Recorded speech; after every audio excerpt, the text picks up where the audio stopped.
এটা কি JBL Flip 4? আমরা এখন এটা ডিস্ট্রয় করব।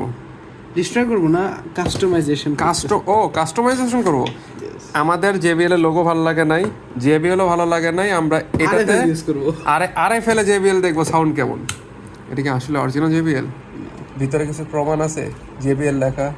থাকতে পারে, আমি প্রাণী স্ক্রু করে লই। হাত দিয়ে ধরে ঘুরাইতে হচ্ছে। কত টাইট এটা। ওয়াটারপ্রুফ। ওয়াটারপ্রুফ? কিসের ওয়াটারপ্রুফ? এখন পানিতে দিলে ডুবে যাবে, ডেড হয়ে যাবে। এটা আমিও জানি। এর জীবন আজকে নষ্ট করেই ছাড়তে হবে না? ইয়েস, নাহলে ঘুমাবো না আবার। ও ভিতরে একটা রেডিয়েটর আছে দেখো। Passive radiator. হ্যাঁ, লরে। ওইটাই তো বেজে ফিল দেয়। এগুলো ধরিস না, কেয়ারফুল প্লিজ। কই JBL নাই তো, পিছে JBL নাই। দেখাচ্ছি পরে।